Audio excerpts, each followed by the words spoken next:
Okay, my phone got disconnected, so I need to get closer to the Wi-Fi. So I got closer to the house.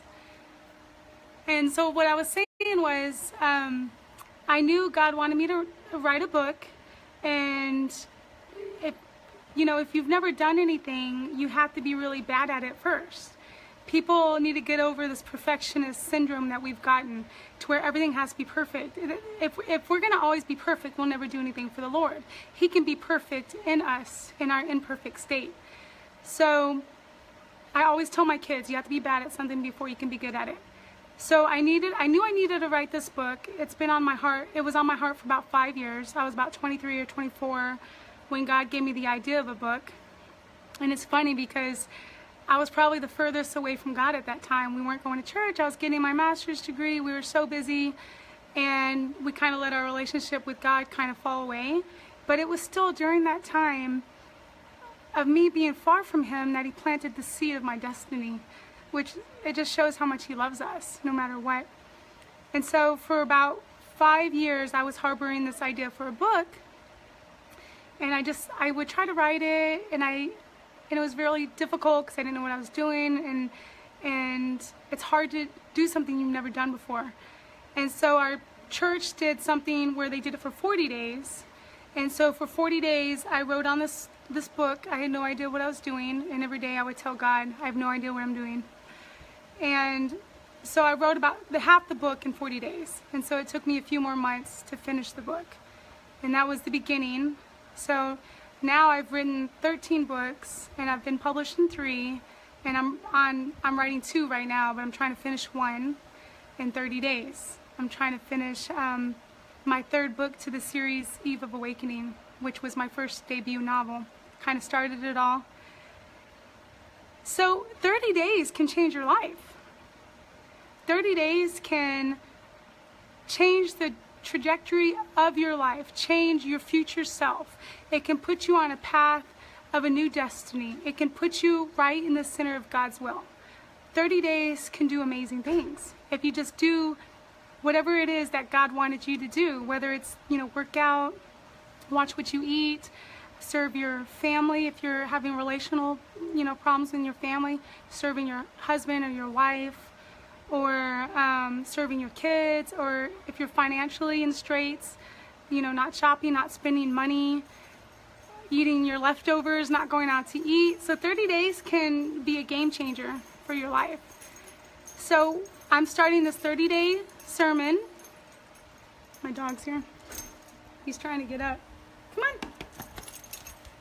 I'm starting this 30 days of just encouraging you guys to do whatever it is that God's wanting you to do.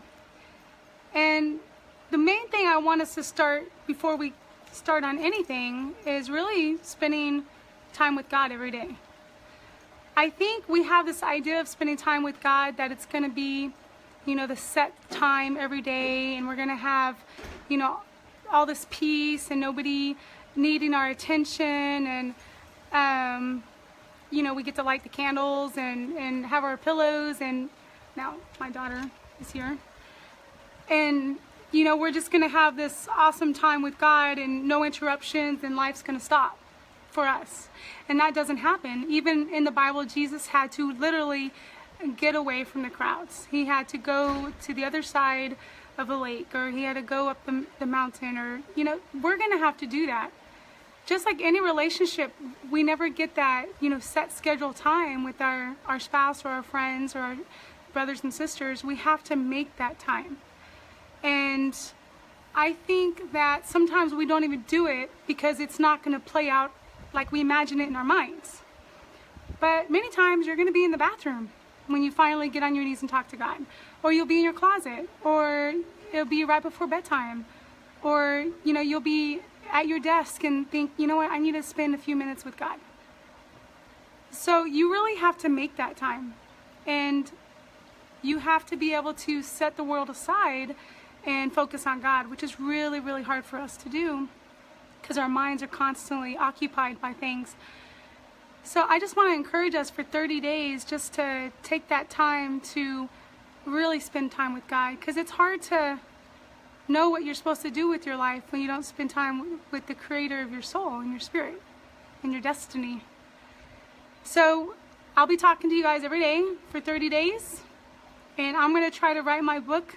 I'm about halfway done, so I'm going to try to finish it in 30 days, which will be about 50,000 words I need to write, which, you know, will be a miracle. But I think, you know, I'm going to try to get it done in 30 days by November 3rd. And let me know what you guys are going to do. If you're going to, you know, work out for 30 days, or eat healthy, or fast desserts, or, you know, whatever it is. Whatever you want to do for 30 days, I want to encourage you in doing it, and just say that I'm going to be praying for all of you guys, and that, you know, we can change our lives in just 30 days.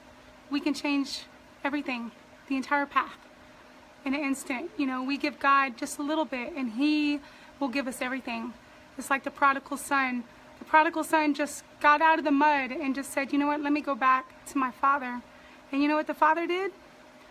He picked up his robe and he ran. He ran to his son. He went the whole distance. The son just went a little bit, and he just went the whole distance to his son. And so that's what I want us to do. I hope you guys have a great day. I will talk to you tomorrow, and I look forward to our start now, our 30 days of starting now.